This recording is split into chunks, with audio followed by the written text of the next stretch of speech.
যে অতটা ফলন হচ্ছে নিশ্চিতভাবে, যা ওদের খাওয়ার জন্যই আল্লাহ এত দিচ্ছে। তো আপনি আমি বলুন তো, ও তখন আমরা দেখেছি কাগে অনেক পাখিতে অনেক খেয়ে নেয়। আমাদের মন মানসিকতা কোন লেভেলে চলে গিয়েছে, এটাকে কন্ট্রোল করতে হবে।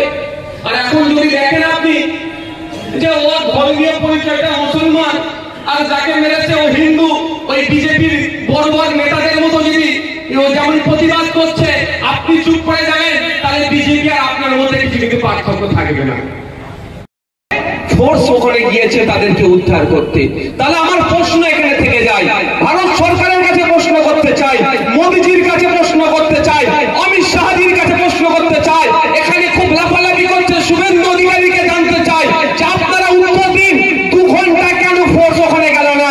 হয় ফোর্সকে খবর দেওয়া হয়নি, নাহলে ফোর্সকে আটকে রাখা হয়েছিল। তাই এটা তদন্ত করতে হবে। 2 ঘন্টা পরে কেন ফোর্স পৌঁছালো? কারা ফোর্সকে আটকে রেখেছিল? কেন যেতে যায়নি? এই রহস্যটা কি তদন্তটা করতে হবে। যারা আটকে রেখেছিল তাদেরকেও সর্বোচ্চ শাস্তির ব্যবস্থা করতে হবে।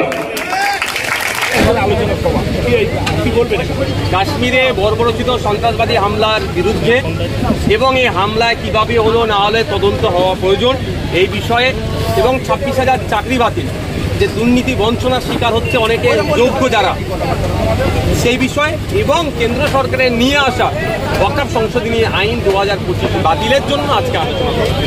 এই আলোচনা সভা থেকে বিভিন্ন বিষয় আলোচনা হয়েছে, যে কেন্দ্র সরকার কিভাবে এই ওয়াকফ সংশোধনী আইনের মাধ্যমে ওয়াকফ সম্পত্তিগুলোকে লুট করার চেষ্টা করছে সেই বিষয়ে চর্চা হচ্ছে।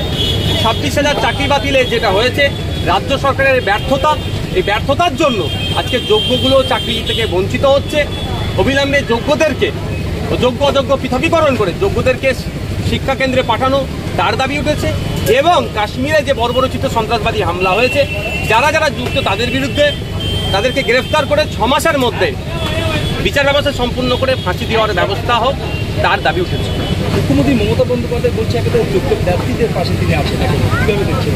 হ্যাঁ, মুখ্যমন্ত্রী মমতা বন্দ্যোপাধ্যায় বলছেন একেবারে যোগ্য প্রার্থীদের পাশে সর্বদা আমি আছি।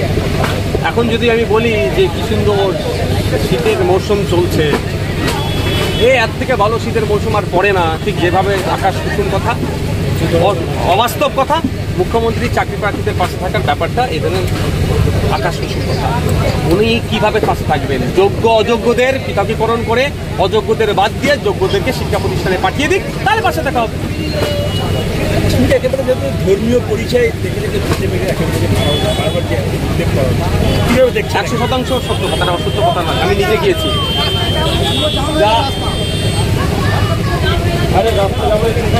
যার স্বামী খুন হয়েছে, হাজব্যান্ড, তার বাড়িতে গিয়েছিলাম, আমি কথা বলেছিলাম, সমীর গুহ স্যারের স্ত্রীর সাথে কথা বলেছি, এটা হয়েছে। কিন্তু প্রশ্ন এখানে যে নিজেকে হিন্দু হৃদয় সম্রাট বলে দাবি করে, তার আমলে হিন্দুদেরকে বেছে বেছে খুন হতে হলে কেন হিন্দু হৃদয় সম্রাট মোদীজিকে তো এর জবাব দিতে হবে।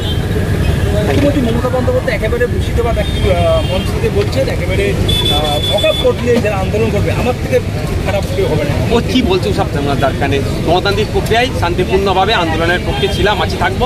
মানুষকে বলবো আইনি লড়াই আদালতে হবে, মাঠে ময়দানে শান্তিপূর্ণভাবে লড়াই চালিয়ে যেতে হবে।